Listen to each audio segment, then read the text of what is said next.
Yo, it's Sally Boy with East Street Bikes. I just got my black X-Class from Green Path Bikes in Brooklyn. So the first thing we're gonna do is void the warranty and put a 3,000 watt MB motor kit on it. So come on, let's do it.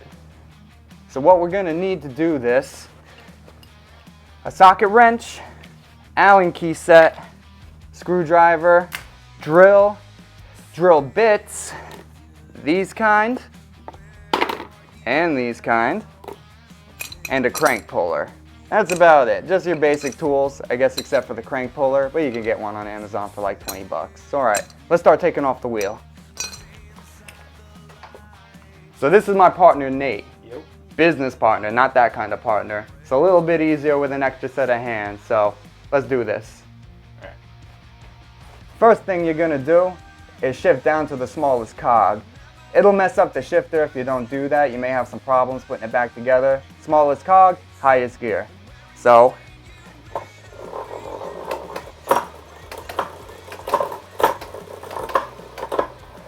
there we go.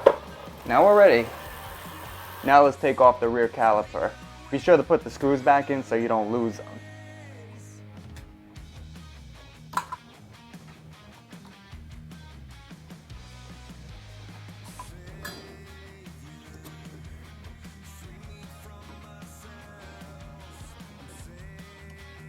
Now let's disconnect this motor wire so this doesn't get in our way. Now let's pop this sucker off.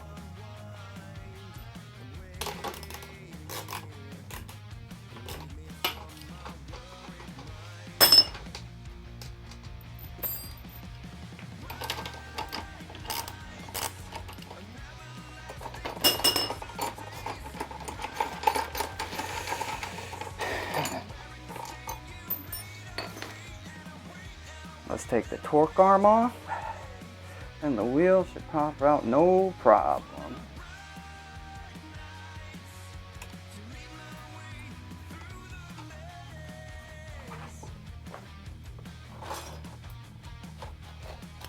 I'm having my buddy pull back the derailleur and get the chain out of my way.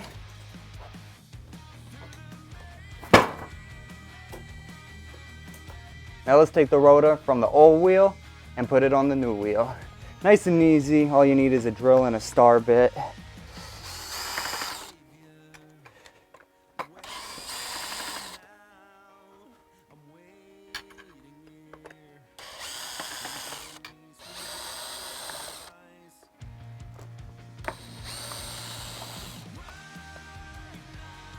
Now let's pop this rotor off and stick it on the new wheel.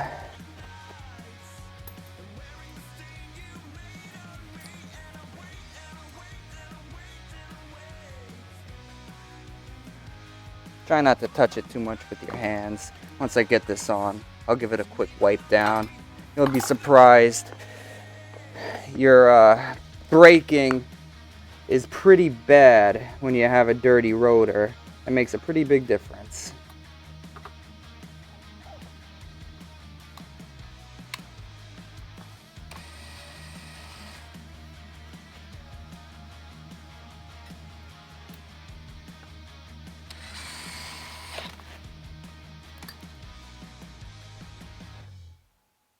Now we're going to put the wheel back on. We just got to put one washer on the interior on the side with the free wheel. Now we're good to go. Let's do it.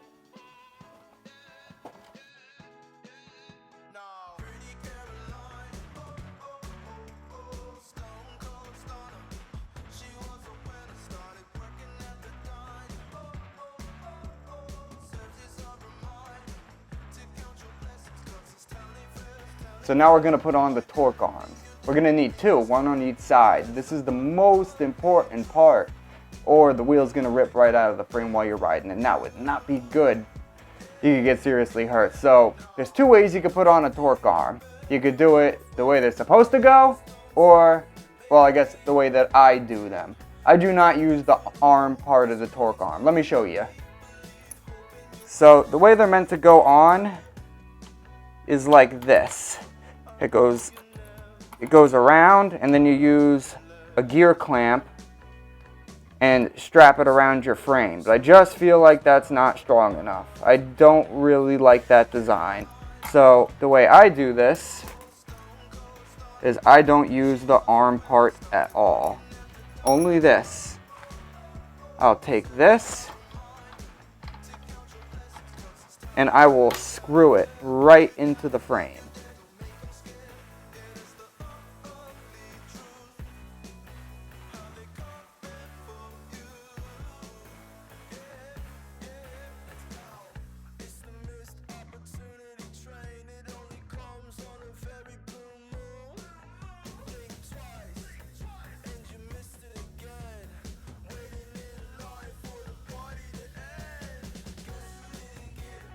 So now we're gonna put the caliper back on. I already put it back on. It's pretty easy. You just put the 2 screws back in like we did in the beginning. But you're gonna wanna set the rotor so that nothing is rubbing. The easiest way to do this is get the back tire off the wheel, pull in the back brake, and then tighten the screws. You could also spin the wheel and wiggle it around until you don't hear any more rubbing and tighten it. Sometimes you need to do that, but it's really not too hard to do. Sometimes a little rubbing is unavoidable depending on the rotors. Some of them are a little tighter than others, but that'll wear out over time. So, all right, let's move on to plugging everything in and getting this bike running. So now that we got the wheel on and it's secure, now we gotta mount the controller and tidy up the wires. This part's pretty easy for the most part, but I'm gonna show you how I like to do the controller. You could stick it up under the seat, that's pretty easy, but I like to stick the controller in this bag. It just protects it and makes it for easy access. So I have my PVC base down here. I'm gonna cut it to size, put it in the bag, and then mount it to the frame with a bracket, which we'll get to later. And then the controller, you can actually screw it down to the base to make it nice secure. So let's get this started.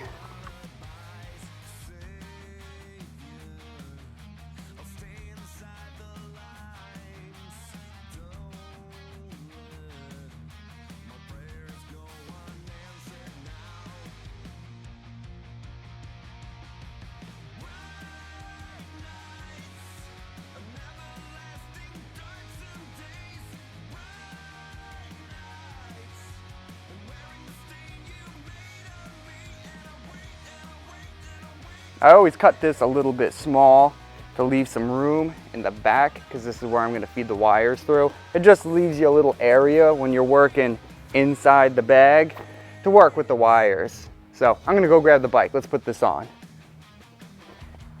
So we're going to put this base inside of the trunk bag like this for a base. And then I'm going to screw through the base, through the bag, below this frame, and use this bracket to clamp up underneath it to hold it securely in place. So all right, let's get to drilling.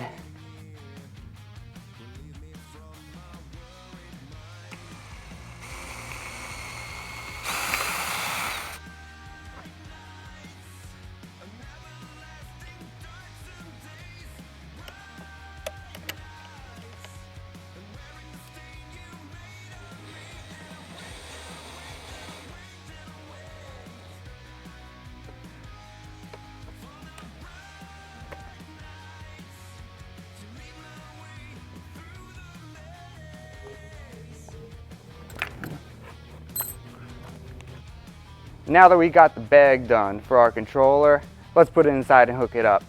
It's pretty easy. All plug and play, I guess except for the terminals, but it's all color coded. Very simple. We'll stick this inside here.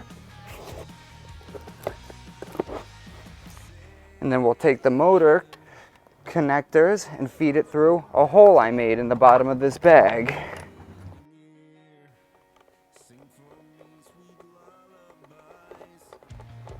So everything's relatively simple. You got yellow to yellow, blue to blue, green to green. You can see all the colors kind of underneath the controller, so it's pretty easy. But then you have the wire here for the battery, which you just do red to red and black to black, all color coordinated, and your battery will plug into here. Then you have your Hall sensors, which you have two coming off of the motor. It does not matter which one you plug in, so just plug it in any one of them.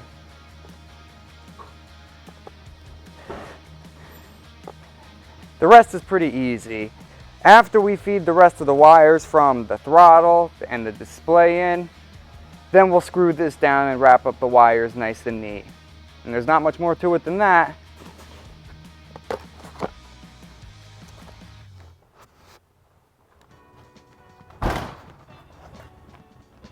Okay, so now I'm gonna have to put the throttle on.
So we got everything plugged in.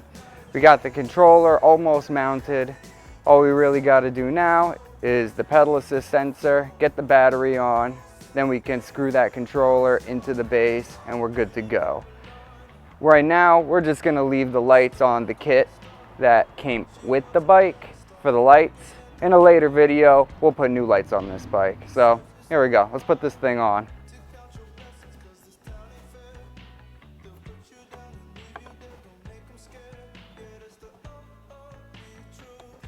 The piece that threads into the crank arm, you're gonna wanna make sure this goes all the way in. So this, as you screw it in, it pushes against the inside and pulls the crank out. So when you first put it on, you just wanna make sure that the piece is flush or in a little bit of this first piece here. So now we screw it in, it puts, you can feel that there's pressure. So now we use the wrench and you start to spin it and it'll push the crank off slowly.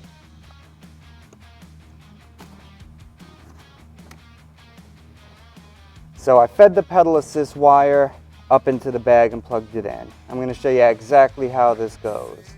This piece with the wire facing inward goes right here. And then you see the arrows, we pedal this way. Then we get this clamp up tight against the bike. And then that's it. Now we just got to put the crank back on. I'll usually just hit it on with a rubber hammer, and then this nut will get it in the rest of the way.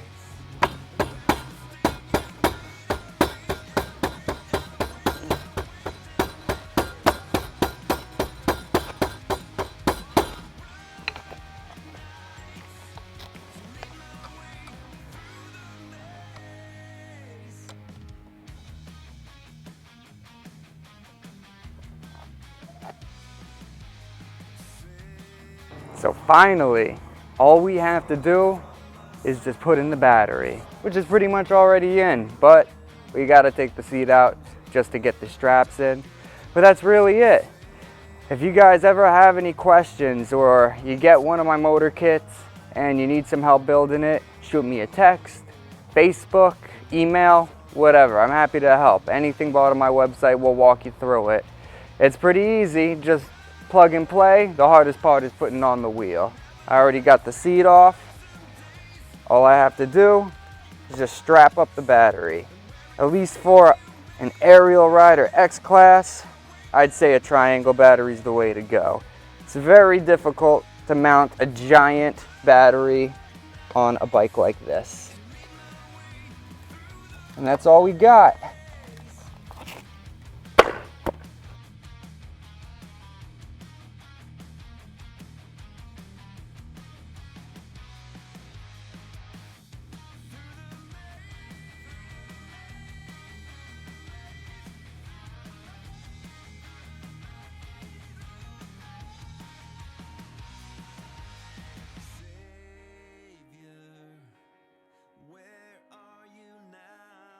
Now we just got to screw the controller into the base. Then we're done. That easy.